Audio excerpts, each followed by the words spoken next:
Bom dia, Carlos. Bom, vamos dar início a mais essa nossa aula sobre teoria PQ, né? Esse daqui acompanha a segunda aula da nossa unidade 4. A primeira aula a gente basicamente fez uma revisão sobre teoria convencional de potências e agora a gente vai entrar na teoria PQ propriamente dita. Então, para início, bom, a teoria PQ ela é baseada em um conjunto de potências instantâneas e daí o seu nome, né? Teoria das potências ativa e reativa instantâneas. Muito embora vocês vão observar que a gente vai tratar o que na teoria convencional a gente era acostumado a tratar como potência ativa, que a gente vai chamar de potência real. E lá o que a gente chamava de potência reativa, aqui nós chamaremos de potência imaginária. Ok, pessoal? Então, agora, professor, por que esse nome é Teoria das Potências Ativa e Reativa Instantâneas? Potência ativa instantânea, potência reativa instantânea. Na verdade, quem concebeu essa teoria, a teoria PQ, no caso os professores Nabai e Akagi, tá certo? Isso aí em 1983. Eles, para que o choque não fosse tão grande, né? Eles trataram de diversas diferenças entre essa teoria e a teoria convencional de potência, que é a teoria que todo mundo utiliza. Mas para que esse choque não fosse tão grande, eles resolveram chamar a potência real também de potência ativa e instantânea. Tá certo? É algo que já vai um pouquinho de encontro à convencional, porque convencional não trata de instantâneo. Convencional trata de fazor. A teoria convencional de potência ela trata de definições na frequência e não no tempo. E a potência reativa, ele resolveu chamar, ou a potência imaginária, ele resolveu chamar de potência reativa instantânea. Também é uma super contradição com relação à teoria convencional de potência. Tá certo, pessoal? Então, o mais importante aí é deixar claro que essa é uma teoria de potências instantâneas. Então, quando a gente falar de potência real, é sempre instantânea. Quando a gente falar de potência imaginária, é sempre instantânea. Certo?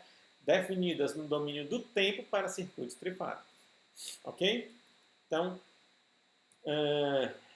ela pode ser aplicada em sistemas trifásicos com ou sem o condutor neutro para tensão em correntes trifásicas genéricas.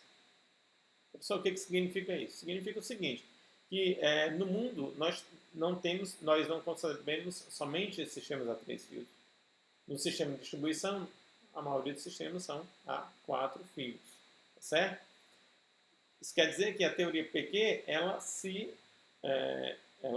pode ser aplicada tanto, indiferentemente, okay? Tanto em sistemas a 3 quanto a 4 fios. A teoria não fura, não muda de um sistema desse para outro. Muito embora, neste curso, nós somente vamos tratar de sistemas a 3 fios, nada de sistema a 4 fios. Mas, evidentemente, se você precisar trabalhar, por exemplo, com um sistema de filtragem, filtros ativos a 4 fios, é possível? É possível. Tá? Pode aplicar a teoria PQ? Pode aplicar a teoria PQ. Existem várias topologias para esses sistemas, digamos um filtro a 4 fios. Você poderia utilizar um conversor a 4 braços, onde 3 desses braços ficariam com a conexão trifásica das 3 fases, enquanto que o quarto braço ficaria com o controle do condutor neutro. Pode ser, certo? É uma aplicação. E pode utilizar a teoria PQ sem problema nenhum. Ok? Então, ela é uma teoria bastante genérica. A gente pode aplicar para sistemas tanto de tensão quanto de corrente genéricos. A gente vai já entrar nessa definição, né? No próximo slide a gente vai entrar nesta definição de o que é um sistema genérico, tanto de tensão quanto de corrente.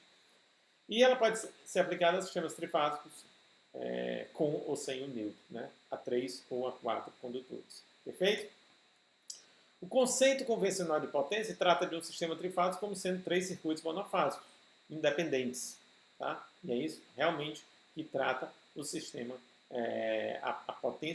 a teoria convencional de potências.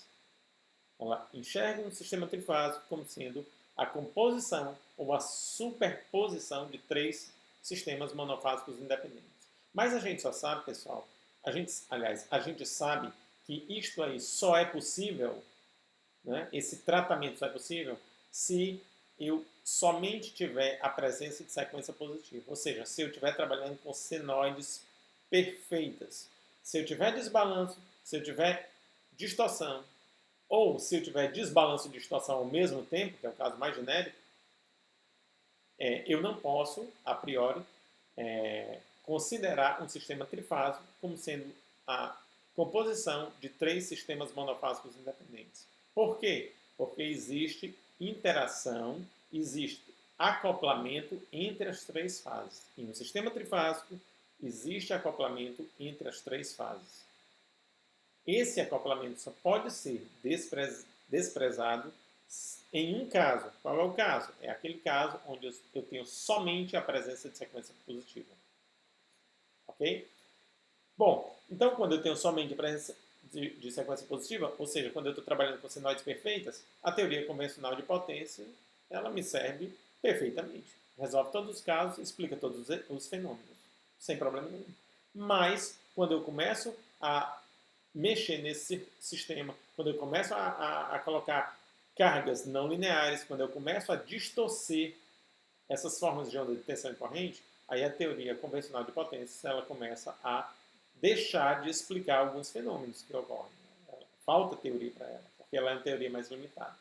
E aí é onde a teoria PQ entra. Tá certo? Então, a teoria PQ ela considera o sistema trifásico como uma unidade e não como a sobreposição de 3 circuitos ou 3 sistemas monofásicos independentes. Tá? Então, como ela considera o sistema trifásico, ou uma vez que ela considera o sistema trifásico como uma unidade, ela considera a interação, ela considera, tá certo, o acoplamento entre as 3 fases. Isso é uma coisa fundamental. Tá?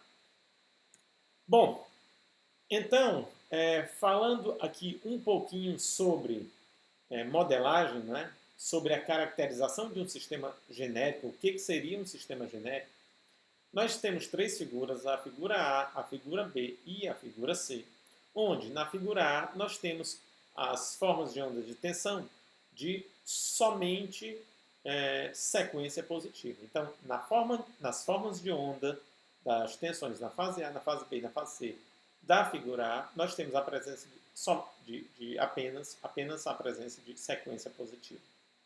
Então, são senoides perfeitas, não existe desbalanço, não existe distorção. Ok? Professor, posso aplicar a teoria convencional de potência para esse caso? Posso. E a teoria PQ? Também, igualmente. E as duas vão convergir? Vão convergir. Porque a gente vai ver mais na frente que a teoria convencional de potências ela é um caso particular da teoria PQ. Perfeito? Ótimo. Segundo caso, figura B. Aí a gente já vê presença de desbalanço nesta tensão. As senoides continuam sendo senoides sem distorção, porém eu tenho presença de desbalanço. Significa dizer que o valor de pico da tensão na fase A é diferente do valor de pico da tensão da fase B, que é diferente do valor de pico da tensão da fase C. Opa! E a teoria de potência convencional, professor, continua ainda valendo aí? Depende. Depende do nível de desbalanço. Se o nível de desbalanço for pouco, for moderado, então significa dizer que eu ainda posso utilizar a teoria convencional de potência, tá certo? O erro vai ser mínimo. Professor, no terceiro caso, eu já tenho um sistema mais genérico possível. Eu tenho não só o desbalanço, como vocês estão vendo, entre as tensões nas fases A, B e C, como eu tenho também a presença de distorção. Então, eu tenho ali um conteúdo harmônico forte em cada uma dessas tensões. Então, esse é o sistema mais genérico que pode ser utilizar. Eu posso ter isso tanto para tensão quanto para corrente. Tá? E a composição de tensão e corrente para um sistema desse, aí vocês podem imaginar a bagunça que deve dar. Okay? É por isso que para sistemas mais genéricos, quanto mais genérico for, eu digo genérico sobre a ótica, né? Sobre aquela visão de você ter a tensão e a corrente mais bagunçada possível, eu tenho a presença do conteúdo fundamental, tanto de tensão quanto de corrente, porém eu tenho desbalanço, eu tenho distorção severa. Tá? Então, sistema mais genérico que pode aparecer. Bom, as correntes podem estar também como qualquer dessas opções, caso mais geral, tensões e correntes desbalanceadas e distorcidas, ou seja, com presença de harmônicas. Para isso, se eu quiser caracterizar esse sistema, eu posso escrever esta equação 1 como sendo uma tensão genérica, tá certo? Para as três fases A, B e C, ok? Aqui também para as três fases A, B e C. Novamente, nós estamos tratando somente de sistemas a três condutores. Vamos levar o nosso curso todo assim. E aqui eu estou fazendo um equacionamento para deixar esta tensão e esta corrente o mais genérica possível. Então aqui eu tenho presença da componente fundamental, tenho um desbalanço porque eu tenho sequência negativa e também tenho distorção porque eu tenho presença de harmônicos, tanto na tensão quanto na corrente. Tá? Posso conceber este tratamento aí, tanto para a tensão quanto para a corrente. Perfeito, pessoal? Vamos seguindo. Bom, a transformação em componentes simétricas pode ser aplicada a cada fasor de tensão e corrente harmônicas. Tá? Então, aqui, só lembrando, continuando a caracterização de um sistema trifásico genérico, lembrando aqui das componentes simétricas, né, de Fortescue, onde nós temos componente homopolar V0N, componente sequência positiva V mais N e componente sequência negativa V menos N aqui da tensão. Aqui eu tenho tensões fase neutro nas fases A, B e C. E aqui eu tenho uma matriz de conversão deste mundo aqui, ABC, para este outro mundo aqui, tá certo? De componentes simétricas. Então, isso aqui eu posso ter o maior grau de distorção possível, porém, aqui neste lado, quando eu fizer essa conversão deste subespaço para esse outro subespaço, nesse subespaço aqui de componentes simétricas, eu terei somente presença de senoides, tá? Uma sentido positivo, outro sentido negativo e outra que aponta sempre para o mesmo lugar. Perfeito? Muito bem. Para isso eu preciso definir esse operador. O operador ele é fase 120, tá? Então significa dizer que eu tenho E elevado a J 2π sobre 3. Pessoal, para ficar bem coerente com o que com o que nós fazíamos, tá? Só para deixar bem claro, para não gerar dúvida quando vocês estiverem estudando, deixa eu mudar isso aqui para a caneta. Eu vou tentar desenhar aqui, da melhor forma possível, um sistema de fasores. Tá? Tem assim, teria assim, digamos, teria assim. Muito bem. E aqui nós teríamos A, B e C.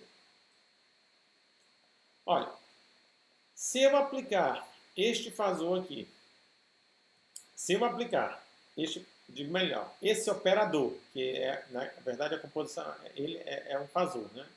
Mas se eu aplicar este operador nesta matriz, quando eu for descrever aqui a minha sequência positiva, eu vou ter, ó lá, VAN, então vem bem para cá, eu vou ter esse operador aplicado a VBN, significa dizer, tá certo?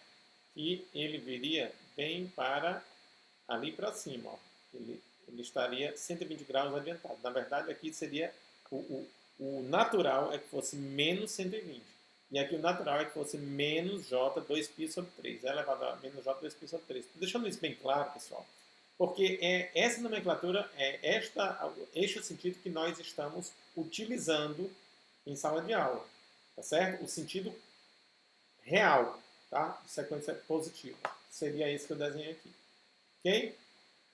Eu já falei para vocês que alguns livros, eles fazem, só para deixar mais didático, aí eles tratam o contrário, tá?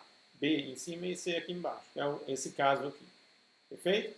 Mas estou deixando claro para que não surja dúvida quando vocês forem estudar. Como eu tirei isso aqui de um livro, né, Ipsiliteris, né, eu copiei a figura, né, inclusive com equacionamento e joguei para cá, então fui obrigado a usar a nomenclatura dele, mas já estou clareando, tá certo? Este ponto aqui, já estou pontuando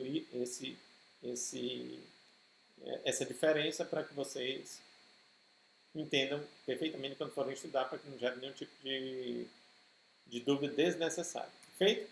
Bom, e a transformada inversa, eu simplesmente pego esta matriz, inverto, e aí chego nesta matriz, e eu posso converter desse subsistema de componentes simétricas para o nosso subsistema, tá certo? Subespaço ABC. Ok? Então, posso aplicar as nossas componentes simétricas. E se a gente faz isso, pessoal, a gente deixa as nossas tensões, né, de fase, VAN, VBN, VCN, tensão fase neutra, né, nas fases A, B e C, com a cara mais genérica possível. Por quê? Porque aqui, olha só, neste equacionamento aqui, genérico, tá, apareceu a sequência zero, apareceu a sequência positiva e apareceu a sequência negativa. Isso é essencial. Então, se apareceu a sequência zero, apareceu a sequência positiva, apareceu a sequência negativa, eu já garanto que eu posso ter um sistema desbalanceado. Se eu risco isso aqui, o meu sistema só pode ter sequência positiva. Ponto. Muito bem. Uma outra questão é essa frequência angular. A partir do momento em que eu digo que eu posso ter N frequências angulares, então eu posso ter N senoides somadas nessa forma de onda de uma tensão somente, tensão de uma fase, melhor. Então eu posso ter, na sequência zero, eu posso ter, somente na sequência zero, na componente homopolar, eu posso ter diversas frequências.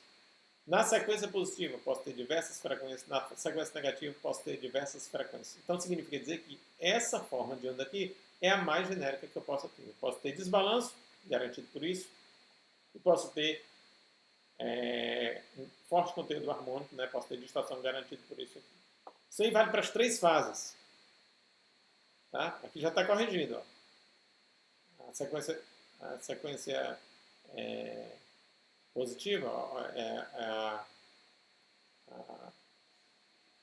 a tensão B, a tensão B, né? A tensão VBN, digo melhor, ok? Na sequência positiva, o VAN já defasado 120, atrasado 120. Aqui está correto.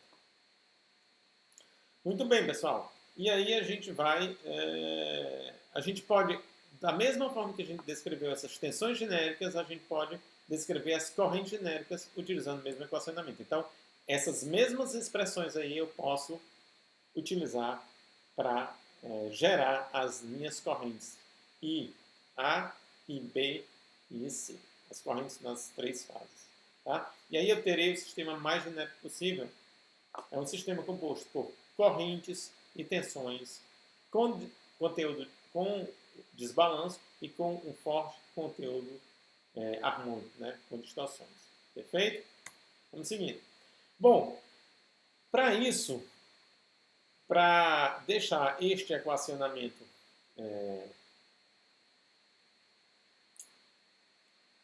para deixar este equacionamento que nós tratamos até o momento, né, nós tratamos em coordenadas ABC e componentes simétricas. Mas para deixar com a cara, tá certo? De um sistema,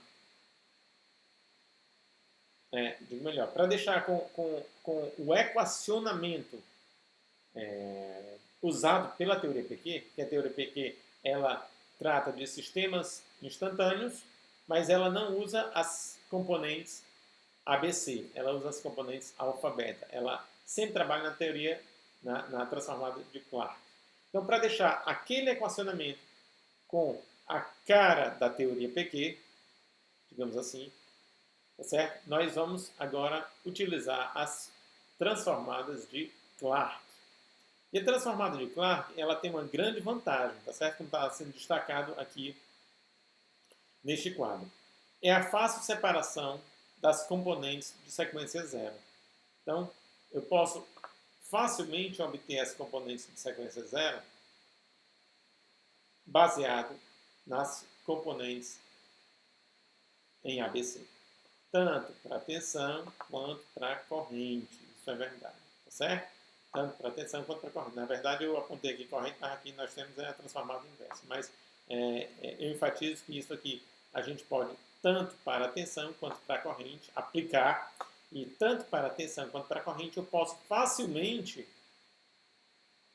separar a minha componente, as minhas componentes de sequência zero. A gente vai ver por que isso é importante no futuro, tá certo? Quando a gente vai vendo um pouquinho mais de aplicações, quando a gente vai vendo um pouquinho mais da modelagem, do equacionamento sobre a teoria PQ. Mas algo bem interessante, tá certo? Em se utilizar as transformadas de Clarke é a fácil separação das componentes homopolares. A componente de sequência zero você pode facilmente encontrar, sem problema nenhum.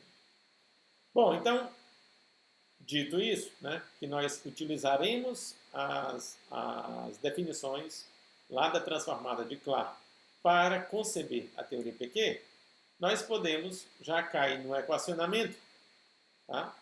Já cair neste equacionamento e definir a potência trifásica como sendo VI, VA e A mais VB e B mais VC e C. Se eu faço isso, se eu utilizo esta definição baseada nestes conceitos,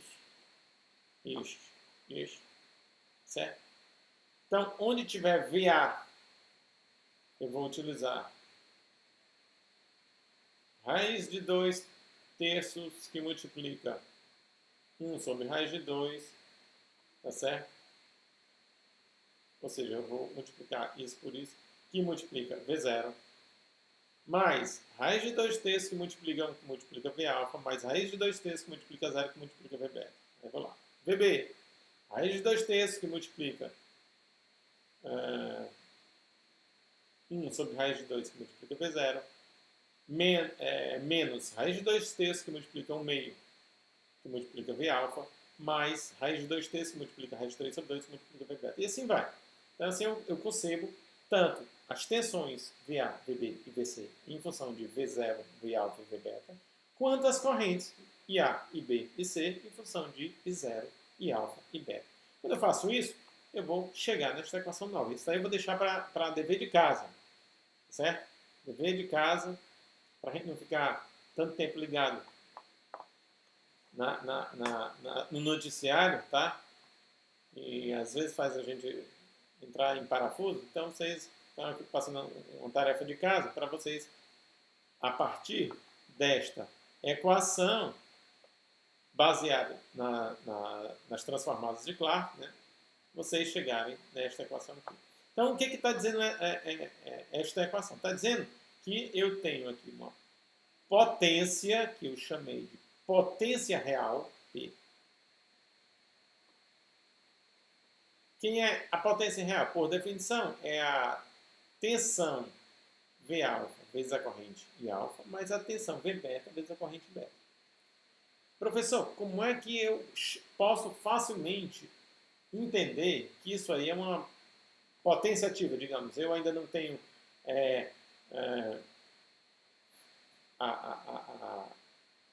fortemente na minha cabeça, tá certo?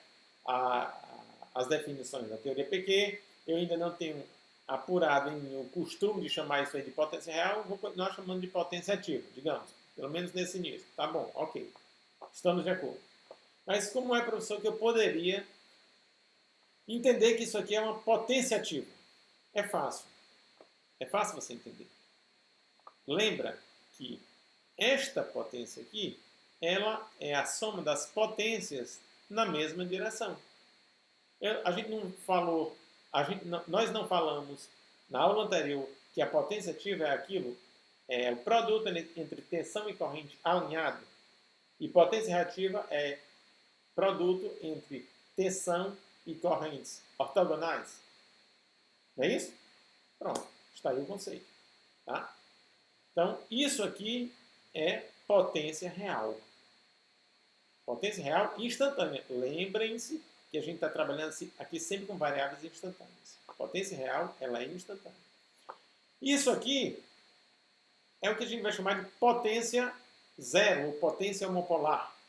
Mas, professor, isso aqui também está no mesmo eixo, né? O eixo lá da homopolar, que ele aponta para um lugar só, é um ponto. Ok. Então, nós estamos de acordo que isso aqui também é potência real. Isso aqui também é ativo. Tá? Mas acontecendo somente no condutor neutro. Ok? Ocorrendo somente no condutor neutro. Professor, então se eu arrancar o neutro, significa dizer que eu eliminei. Está aqui, ó. Caneta. Então, dizer o seguinte, que se eu arrancar o neutro, eu eliminei a corrente. Isso é certo. Mas eu ainda posso ter a tensão homopolar. Isso é certo? É correto. Mas como eu eliminei a corrente, eu não terei mais a nossa potência homopolar. Então, em um sistema a 3 fios, eu só tenho esta parcela. Sistema a 3 fios, eu só terei isso aqui. Por quê? Porque como eu suprimi o meu condutor neutro, a minha corrente não tem por onde circular, foi embora. Muito embora eu possa ter, não significa que eu tenho, significa que eu possa ter a minha componente homopolar de tensão, eu não terei como conceber a minha potência zero, uma vez que ela é produto de tensão e correntes homopolares. Ok, pessoal? Ficou explicado isso aí? Então, para que vocês entendam, isso aqui é ativo, a gente está chamando de potência real, e isso aqui também é ativo. Eu estou chamando de potência zero, ou potência homopolar. Com isso aqui eu posso promover trabalho, tá certo? Trabalho ativo. Com isso aqui eu também posso promover trabalho ativo. A gente vai ver quais são os problemas de nós termos essa potência homopolar, mas nós vamos ver lá na frente, quando a gente já tiver, vocês estiverem um pouquinho mais familiarizados com os conceitos da teoria. Porque claro que eu reconheço, já passei por isso também, mas já são, como eu já tenho um pouquinho mais de experiência do que vocês, já tenho 16 anos trabalhando com isso, né? Então, 16 anos que esses conceitos vão maturando. Então, você acaba que vai começando a entender as coisas, começando a ficar mais claras. Isso aí é uma coisa natural, tá? Mas eu entendo que vocês ainda têm uma certa dificuldade em enxergar, até porque a gente só está na segunda aula sobre isso. Realmente é muito pouco contato. Pois bem, pessoal. Então, ótimo. Excelente. E eu vou somente apagar essas questões aqui. Eu acho que apagar isso aqui tudo, só para que não apareça.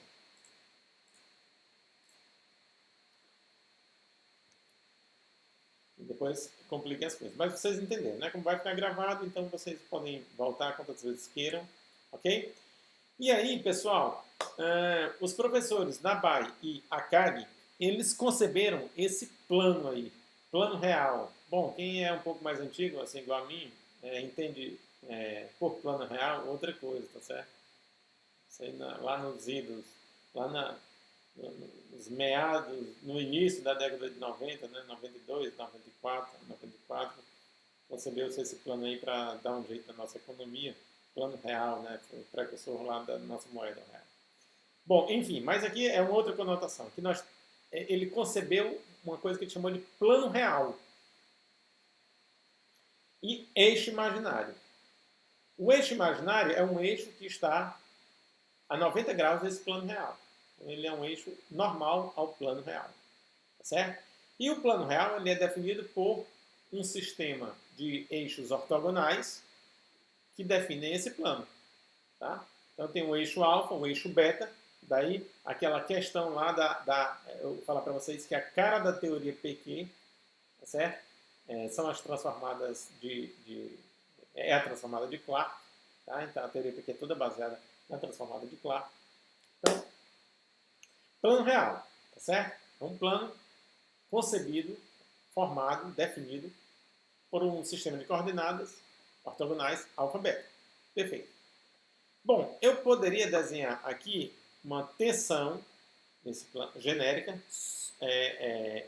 que essa tensão estaria nesse plano, é uma tensão de grau 2, tá certo? Então, estaria definida nessa superfície. E uma corrente genéricas. E aí, fazer a decomposição da tensão ao longo do eixo alfa e a tensão ao longo do eixo beta, corrente ao longo do eixo alfa e corrente ao longo do eixo beta. Eu suprimi as tensões e correntes reais, né? A tensão e a corrente real, tá certo? Para que esse desenho não ficasse muito cheio de informação, tá? Senão ele vai ficar com muita informação e acaba complicando um pouco. Então a gente vai só considerar que aqui eu já tive uma tensão, eu decompus ao longo de alfa e beta, essa tensão desapareceu e eu também já tive uma corrente, são tensões e correntes genéricas, e essa corrente eu decompus ao longo de alfa e ao longo de beta e essa corrente também desapareceu, certo?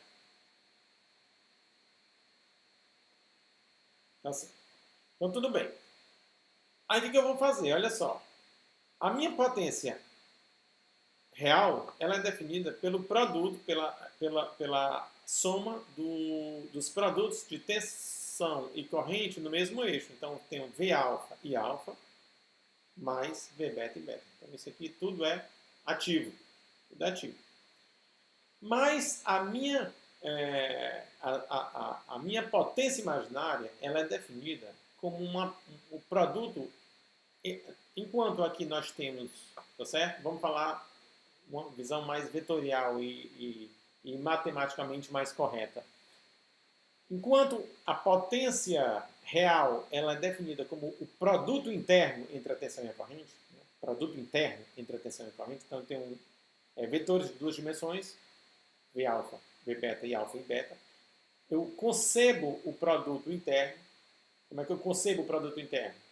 V transposta vezes I. Então eu tenho o produto interno, tá certo? E concebo aí o meu conceito de potência real. Para a potência imaginária, o conceito é outro. Ao invés de usar o produto interno, o meu produto é o produto vetorial, não produto escalar, não produto interno. É produto vetorial. Então, essa potência ela vai atuar em outro eixo, no eixo que é normal a essa superfície real. Eu chamei de plano real.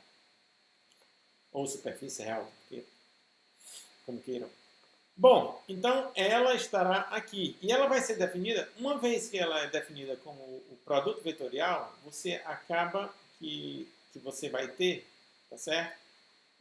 O produto cruzado entre tensão e corrente.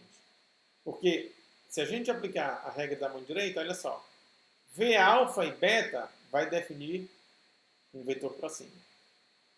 V beta e alfa vai definir um vetor para baixo. Certo? Então, eu vou fazer o resultado, certo? Dessa soma. Então, Eu posso considerar para cima positivo e para baixo negativo e fazer V alfa e beta menos V beta e alfa. Ou o contrário. Para baixo positivo e para cima negativo. E considerar V beta e alfa menos V alfa e beta. Certo? Professor, qual dos sentidos eu vou considerar?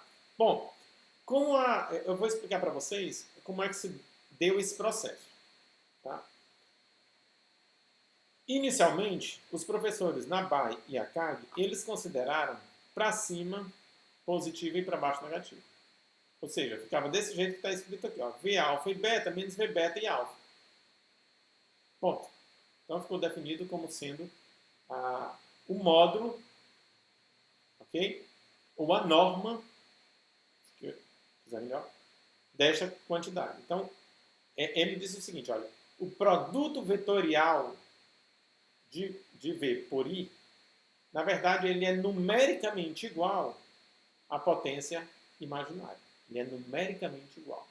Como é que eu calculo o módulo dele? Desse jeito. Então, a potência imaginária vai ter essa carga. Perfeito. Porém, ele observou que esse sinal ele era o contrário do sinal concebido pela potência convencional. Vou me explicar. Por que aqui no eixo imaginário eu sempre terei V alfa e beta num sentido e V beta e alfa no outro sentido? Porque o eixo imaginário eu posso ter, lembrando lá da potência convencional, eu posso ter a potência reativa indutiva, caso para baixo, e a potência reativa capacitiva, caso para cima. Certo? Aí, o que eles fizeram? Ele observou que se fizesse isso, sempre a potência imaginária dava com um sinal contrário à potência reativa. Aí ele, olha, para a gente, o impacto vai ser tão forte, isso daí vai ser uma coisa mais. Para a gente ficar alinhado com a potência com a teoria de potência convencional, a gente vai mudar esse sinal. É tanto que vocês vão observar que nos primeiros papers sobre teoria PQ, a equação é esta aqui mesma. Mas nos papers consequentes, tá certo? Onde eles já fizeram essa mudança, eles inverteram esse sinal. Então, eles passaram a considerar a potência imaginária, certo? Vou escrever aqui, como sendo V alfa, V beta, digo melhor, e alfa, menos V alfa e beta. Perfeito? Então, eles passaram a fazer esta consideração, baseado no fato de que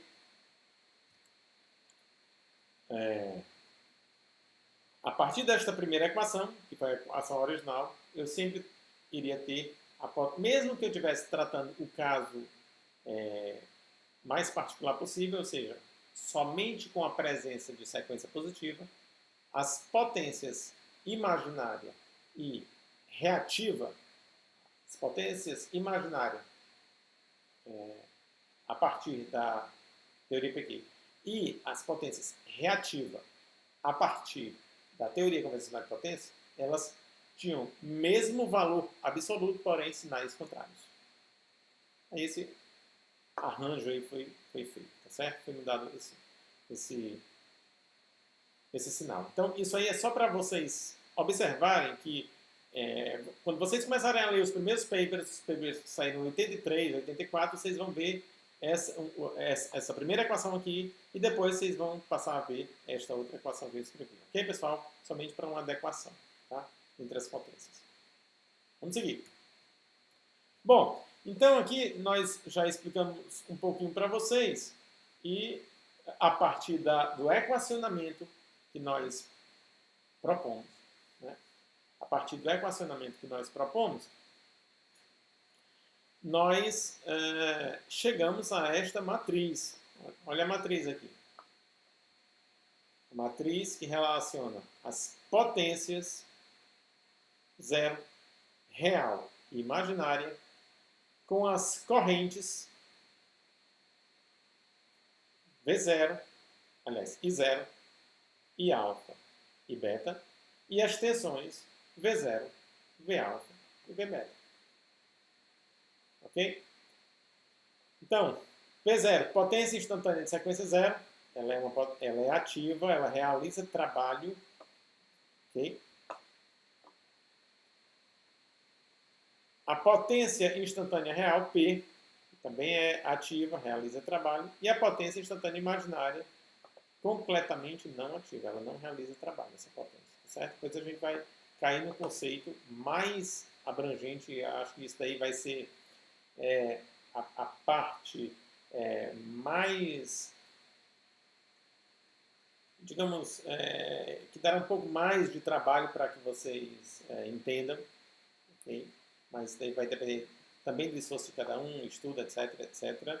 Porque são conceitos super novos, sobretudo o conceito da potência imaginária, que não tem nada a ver, aí foge completamente do conceito que a gente está acostumado lá da potência real.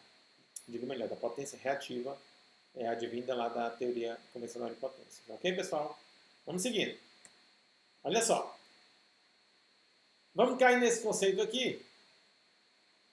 Ok? Vamos cair neste conceito. Aí ele vai dizer... se as variáveis alfa e beta da potência imaginária forem substituídas pelas suas coordenadas ABC, a seguinte equação pode ser escrita. Então, o que eu vou fazer? Eu vou pegar esse conceito que nós concebemos, vou pegar o conceito inicial mesmo, tá? E vou pegar esse conceito inicial aqui, ó, Q é igual a, ou seja, potência imaginária é igual a V alfa e beta menos V beta e alfa. E no lugar de V alfa e beta, V beta e alfa, eu vou utilizar os conceitos que nós temos lá da... nem vou voltar, eu ia voltar, mas voltaram muitos slides. Os conceitos que nós temos lá da transformada de Clarke. E vou além. Eu vou considerar esse sistema um sistema 3 fios somente. Tá? Então, vou desconsiderar quaisquer componentes homopolares. Então, sistema 3 fios. Sem perda de generalidade. Ok, pessoal? Só para facilitar a nossa vida, facilitar nossas contas. E aqui eu desenvolvi o passo a passo. Eu não deixei a cargo de vocês, mas vocês podem fazer como exercício também. Depois dão uma olhada aqui, ver se está indo pelo mesmo lugar, etc. Mas é o que eu fiz questão de desenvolver o passo a passo para a gente chegar na equação que a gente precisa chegar. É uma equação onde eu vou relacionar a potência imaginária, veja só, com o subespaço ABC. Aqui eu estou relacionando a potência imaginária com o subespaço alfa-beta. Aqui é fácil fazer isso. Tá? Mas como relacionar essa potência imaginária com tensões e correntes em ABC? Vamos fazer isso agora. Vai ficar mais fácil a gente entender esse conceito. Bom, vamos lá. Apliquei V alfa. Isso aqui é V alfa. E beta. Isso aqui é beta. Menos V beta. Isso aqui é V beta. E alfa. Isso aqui é I alfa. Ok? Vamos adiante. Ok. Multipliquei, pus em evidência que eu precisava fazer e agora vou partir para a força bruta. Vou fazer o produto parcela a parcela, tá certo? Esse por esse por esse. Então vou ter vou ter 12 parcelas, se eu não me engano. Tá? 1, 2, 3, 4, 5, 6. Não, vou ter 18 parcelas. Teremos 18 parcelas. Vê se é isso mesmo. 1, 2, 3. Não, vamos de novo. 1, 2, 3, 4. Não, digo melhor. 12 parcelas. Eu estava me bananando aqui, tá? Então teremos 4, 4 e 4. 12 parcelas. A gente precisa fazer bastante calma, senão a gente se engana. Acaba perdendo uma parcela ou trocando um índice desse, aí dá tudo errado. Cheguei nesse equacionamento aqui, ou seja, destas destas 12 parcelas, eu fui agrupando quem eu podia agrupar, agrupei. Cheguei nesta conta onde eu tenho 1, 2, 3, 4, 5, 6. Continuo tendo 12 parcelas, porém já melhores agrupadas. Aí eu vou fazendo o seguinte, olha. Eu observei que eu tenho essas parcelas aqui que são simétricas, cortei. Tenho outras duas aqui que também são simétricas, cortei. Essas duas vou agrupar, então metade mais metade vai dar uma unidade somente, positiva. Tenho essa outra aqui, metade mais metade vai dar uma unidade somente, porém negativa. Quando eu fizer isso, a nossa equação vai ficar bem pequenininha. Então eu tenho agora, quando eu tinha 12 parcelas, agora eu passo a ter somente 6 parcelas. E coloquei mais alguns termos de evidência de forma que ficou aqui raiz de 3 sobre 3. Lembrando que raiz de 3 sobre 3 é 1 sobre raiz de 3. Então eu vou depois adequar isso só para ficar como aparece nos vídeos. Tá?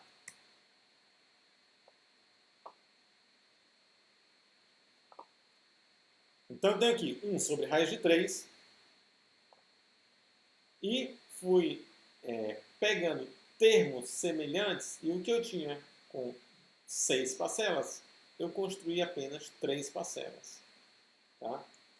Essa parcela aqui, onde eu tenho IC, e apareceu o IC aqui novamente, ó, ficou menos VA mais VB, botei o IC em evidência, botei o IB em evidência, ficou menos VC mais VA, e botei o IA em evidência, ficou menos IA em evidência, ficou, aliás, o IB em evidência, o IA eu já tinha colocado, botei o IB em evidência, ficou menos VC mais VA.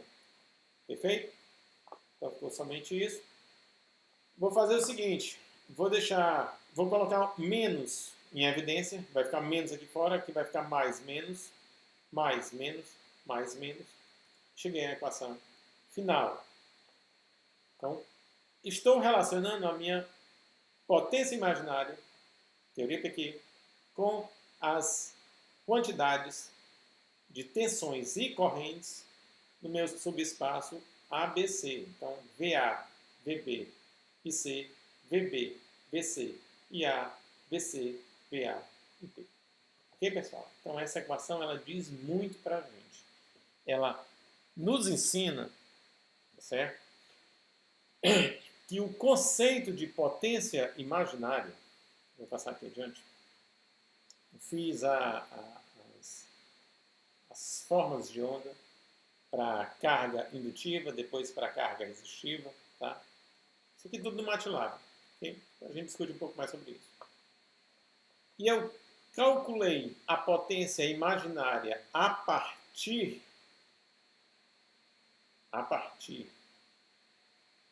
desta definição. Então eu tenho um valor constante aqui. E peguei cada uma dessas parcelas aqui, ó, esta e esta outra também, e fiz as formas de onda.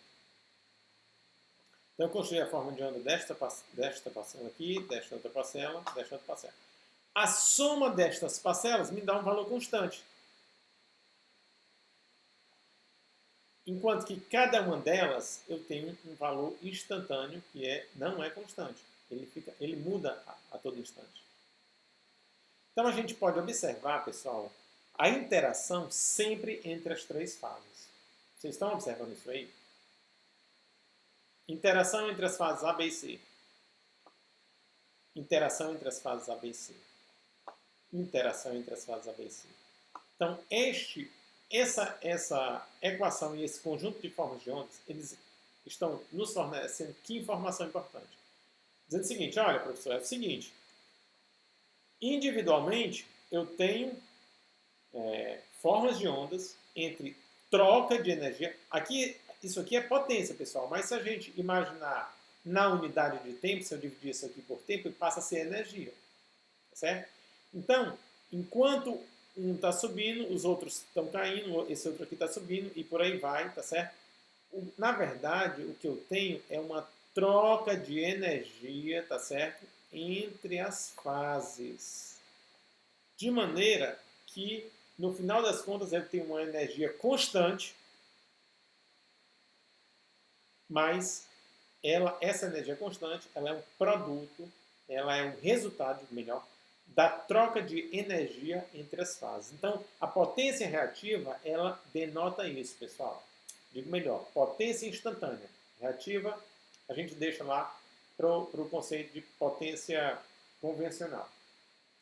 Quando muito, nós podemos chamá-la de reativa instantânea. Aí a gente volta para o conceito de teoria pequena, certo? Então, a potência reativa instantânea, ou a potência imaginária, como a gente se sente mais à vontade em tratar, ela, na verdade, ela é uma troca de energia por unidade do tempo, tá certo? É a troca de energia por unidade de tempo entre as fases. Ela não produz trabalho ativo, não. Mas ela é energia, ela existe. Mas ela está sendo trocada constantemente entre as fases. É isso que traz esta equação. É isso que nos traduz essas formas de ondas. Tá certo? Então, a potência instantânea, imaginária, ou a potência imaginária instantânea, ela traduz, ela representa uma troca de energia por unidade de tempo entre as três fases do meu sistema. Isso é um conceito puramente trifásico. Esse conceito aqui não cabe entre fontes independentes monofásicas. Okay? Não cabe entre fontes independentes monofásicas. Esse é um conceito puramente trifásico. O sistema trifásico sendo considerado como uma unidade. Então, ela denota essa troca de energia, é uma circulação de energia de fato. Ou seja, em todas as figuras que vocês verão sobre teoria PQ, onde eu tenho uma rede, carga, ela vai mostrar que a potência real, eles vão mostrar como uma seta, ela está fluindo da rede para a carga. Mas a potência imaginária, ela retrata uma energia circulante, que circula entre as três fases. Então você vê a interação sempre entre as três fases ocorrendo, tá certo? Troca de energia entre as três fases. Uma sobe e outra tem que cair obrigatoriamente, por aí vai. Essas energias estão sendo trocadas e no final das contas você tem uma energia constante. Tá certo? Potência constante por unidade de tempo. Eu tenho uma energia constante. Ok? Então, esse é um conceito fortíssimo, é um conceito novo para vocês. Eu tenho certeza que vocês não estavam, pelo menos a maioria de vocês, não estavam consolidados, ou não tinha sido apresentado a este conceito. Ok, pessoal? Vamos seguindo. Agora eu fiz para carga resistiva. Ela denota, olha só, mais uma vez, denota troca de energia entre as fases. E a energia total, ela continua sendo constante, porém é zero. Por quê? Porque aqui eu tenho uma carga puramente resistiva. Ok? Então, carga puramente resistiva não pressupõe potência imaginária resultante. Tá? Eu vou continuar tendo a troca de energia entre as fases, porém eu não tenho valor para a potência imaginária que não seja zero. No circuito anterior, eu tinha um circuito indutivo, então eu tenho que ter uma potência imaginária associada a esse circuito indutivo. Agora, não. Agora eu tenho um circuito puramente resistivo. Ok? Muito bem.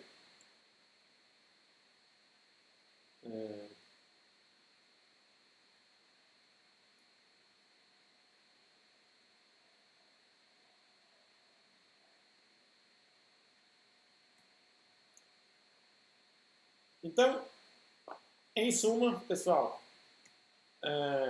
utilizando esse conceito que nós acabamos de ver, esta expressão é similar àquela utilizada em sistemas de medidas de potência reativa trifásicas, então vocês já devem ter visto essa equação, tá? Lá quando vocês estudam medidas elétricas, eu acredito que vocês devam ter visto, porém associada a fasores, não a quantidades instantâneas. Sempre relativas a fasores. Ok? E aí, para fasores, para sistemas puramente sinoidais, nós temos essa equação aqui vale, a equação da potência reativa, VI sendo φ. E para a potência, a gente vai ver mais na frente, que para a potência, para a teoria PQ, a potência imaginária ela vai acabar coincidindo com esse valor para sistemas puramente sinoidais. A diferença básica é que naquele caso, em lugar dos valores instantâneos, utilizavam-se valores eficazes, tá? Provenientes lá dos fasores. Seguindo aqui os nossos conceitos, na teoria convencional, a potência reativa corresponde àquela parte da potência cujo valor médio é nulo. Certo? Na teoria convencional de potência, potências, a potência reativa corresponde àquela parte da potência cujo valor médio é nulo. Eu já falei para vocês, mostrei até o gráfico, né, da senoidezinha lá. E aí, o valor da potência reativa, na verdade, ela é a amplitude, né, o valor de pico daquela senoide, né, mas o valor médio é nulo. Okay? E se eu tenho um sistema puramente resistivo, depois aquela senoide não vai existir. Tá? Só vou ter a primeira parcela, lá do equacionamento que a gente já mostrou na última aula. Aqui o significado físico da potência imaginária trifásica, que é um tanto quanto diferente. Esta potência corresponde a uma potência que existe nas fases individualmente, mas no conjunto trifásico não contribui para a potência ativa instantânea trifásica. Tá? Elas, de fato, não contribuem para a potência ativa instantânea trifásica. Então, se vocês fizerem aquela conta lá que nós fizemos,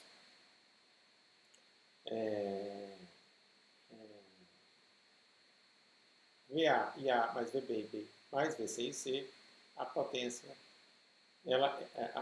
imaginária, ela não vai aparecer lá, ela não vai contribuir para a potência instantânea trifásica, muito embora ela exista individualmente nas três fases. E ela vai representar somente essa troca de energia entre as três fases.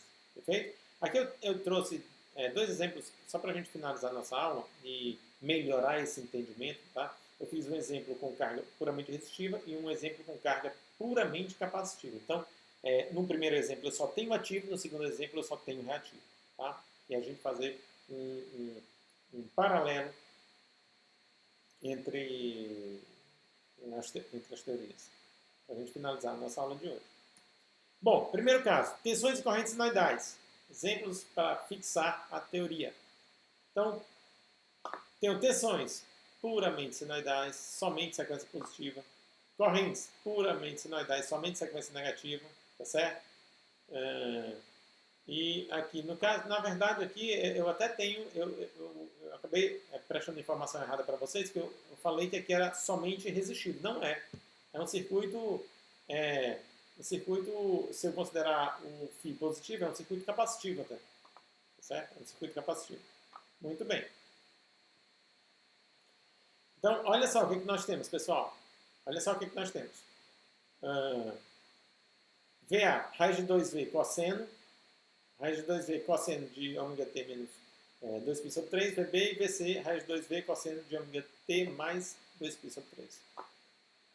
A diferença para as correntes é que eu tenho este φ aqui, certo? No argumento, denotando que existe uma defasagem entre fundamental da corrente e fundamental da tensão. Aqui a gente só tem fundamental, só sequência positiva. Se eu for calcular o V-alfa e V-beta a partir da transformada de Clark, chegaremos a estes valores aqui, no primeiro caso. E para o segundo caso, ou seja, para as tensões e para as correntes, chegaremos a esse valor. Seria o mesmo, somente, a menos dessa defasagem. Certo? Φ. Se eu for calcular a potência, P, potência real, V alfa e alfa mais V beta e beta, chego a 3VI cosseno φ, que é justamente o que nós conhecemos pela potência ativa no circuito trifásico. VI cosseno φ, 3 vezes, né? Uma para cada fase. Muito bem. E se eu for calcular a partir da teoria PQ, tá certo? V alfa e beta menos V beta e alfa, vou chegar nesta equação que também é igualzinha à teoria convencional de potências. Perfeito? Ou seja, Se eu estou trabalhando apenas com tensões e correntes puramente sinoidais, a teoria PQ ela vai cair na teoria convencional. Isso aí não resta dúvida, mostrando que a teoria PQ é uma teoria mais genérica do que a teoria convencional de potências. Vamos para o segundo exemplo. Nesse outro exemplo, aí sim, aqui eu tenho um sistema que é capacitivo, ou seja, mas mesmo assim ele ainda tem uma parte, ele pode ter uma parte resistiva, ele não é puramente capacitivo. Tá? Para ser puramente capacitivo, esse φ seria 90. Pois agora a gente vai fazer esse φ igual a 90 graus. Simplesmente eu vou conectar uma fonte a 3 capacitores. Então a minha carga, as minhas cargas serão capacitores. Um capacitor por cada uma das fases. Perfeito? O sistema é totalmente equilibrado. Eu estou na presença desse quarto φ, mas eu posso retirá-lo sem problema nenhum. Uma vez que esse sistema é puramente, totalmente equilibrado. Se eu calcular a potência real, vai ser zero. E a minha potência imaginária vai ser isso aqui. A gente calculou já na vez passada. Tá? A gente já calculou no nosso exemplo passado. Okay? Basta eu fazer aqui, ó, eu tenho menos 3 vezes seno φ, certo? Utilizando lá os nossos conceitos lá do seno φ, o fator de potência, etc., a gente vai chegar a esse equacionamento aqui, que não vai relacionar mais com a corrente e com o fator de potência, e sim com a impedância. Tá? Mas isso é tranquilo para vocês chegarem a esse valor, sem problema.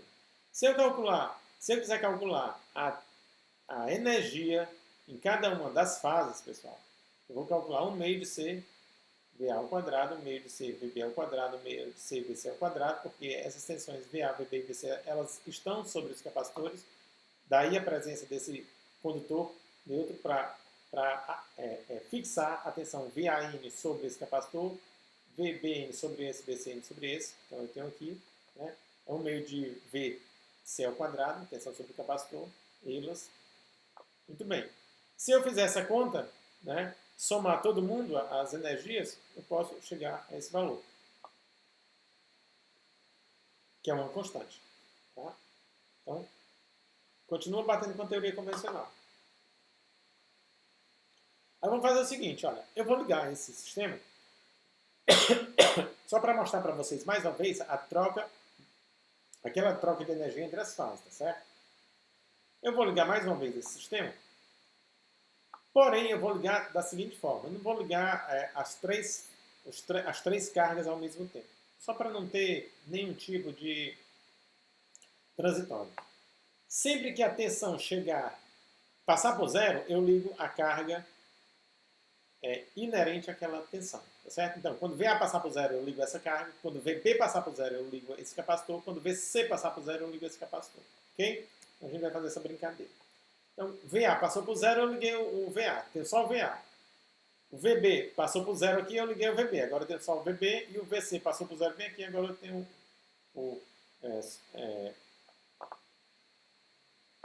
Vou iniciar novamente, porque não deve ter ficado bem entendido. Cada uma daquelas cargas eu vou ligar a partir do momento em que a tensão correspondente a ela passar por zero. Então, inicialmente, eu não tinha nenhuma das cargas. Quando a tensão VA passar por zero, eu ligo o capacitor 1. Aí aqui eu tenho somente o capacitor 1. A tensão VB passou por zero. Aí eu ligo o capacitor 2. A partir daqui eu teria os capacitores correspondentes às fases A e B. E neste ponto, a tensão VC passou por zero. Então, a partir desse momento, eu tenho os 3 capacitores ligados. O capacitor da fase A, o capacitor da fase B e o capacitor, que são cargas, né, da fase C. Perfeito? Vou seguindo. Aqui eu tenho tensão e corrente estabelecida nos capacitores.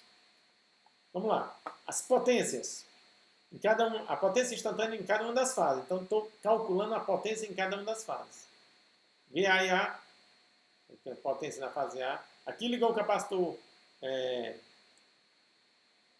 correspondente à fase B, tem uma potência também na fase B, e bem aqui ligou o capacitor correspondente à fase C. Então, a partir daqui eu tenho as potências nas fases A, em azul, B, aliás, digo melhor, A em vermelho, B em azul, a partir desse momento tem as 3. A em vermelho, B em azul e C em verde. Então, a partir desse momento eu já tenho as potências estabelecidas em cada uma das fases. Então, tem a potência da fase A, a potência na fase B e a potência na fase C. Vocês estão vendo, pessoal, que a potência total ela se anula? Ok? Muito embora eu tenha potência individual em cada uma das fases, essa potência aqui é a potência total do meu circuito. Tá? É VA e A mais VB e C mais VC e C. Individualmente, eu tenho essas potências em cada uma das fases, mas quando eu somo o contexto geral, as três, elas se anulam. Tá certo? Porque, na verdade, elas não servem, as três juntas, elas não proporcionam trabalho ativo. Não é ativo. Certo? Muito embora existam entre as fases. Lembrando que aqui nesse sistema, a priori, só tem um reativo. Então, aqui são as potências instantâneas das três fases. Tá? Em cada uma das fases. Fase A e A, fase B. Melhor. Fase A e A, fase B, PB, e fase C, PC. Ok? Porém, no conjunto da obra, quando são as três, ambas não, as três se anulam. Então, significa dizer que, no contexto geral, quando somam as três, elas não realizam trabalho. Tá? A somatória delas é zero, muito embora elas existam individualmente. E para a gente finalizar a nossa contextualização de hoje, tá certo? A energia trocada entre as fases. Tá? Então, no início eu tenho somente a energia correspondente à fase A. Isso aqui é a energia cedida pela fonte. Né? A energia total é a energia somente da fase A. A partir desse momento eu tenho a energia da fase A mais a energia da fase B. Ó. A energia total, como ela está sendo. Aqui somente fase A. Aqui eu somei fase A e fase B. Ó. Certo? E a partir desse momento eu vou somar fase A, fase B e fase C. Então eu tenho energia total nas três fases. Então eu tenho energia nas três fases. Porém, essa energia é uma energia que está sendo trocada entre as fases. Vocês entenderam isso? Eu tenho energia, essa energia não real. Observe novamente. Eu tenho energia total das três fases somadas. Eu tenho energia, porém, essa energia não realiza trabalho motor. Não é uma energia ativa, digamos assim.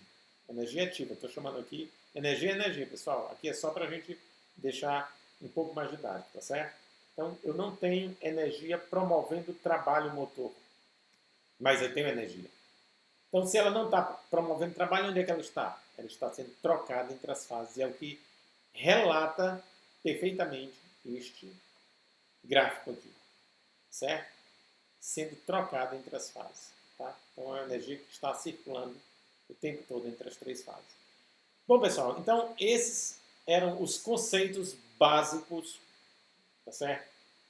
Na primeira aula eu falava para vocês aqueles pilares onde a teoria PQ está erguida. E são conceitos novos, eu sei, ok? E são conceitos que às vezes custa um pouco entender, mas eu tenho certeza que cada um, na medida do possível, tá certo? Com o esforço próprio aí de cada um de vocês vão conseguir, sem problema nenhum, absorver esses conceitos que são novos para vocês, tá? E é isso, a gente vai ficando por aqui, ou seja, esse é o segundo vídeo dessa semana. A partir da próxima semana nós voltaremos com as aulas online, tá certo? E a partir de terça-feira às 10 horas nós já voltaremos com a nossa aula online, terça-feira, dia 7, às 10 da manhã. Ok? Mas a confirmação vai pelo Webex. Então, estudem bem, pessoal. Obrigado pela atenção. Bom final de semana a todos.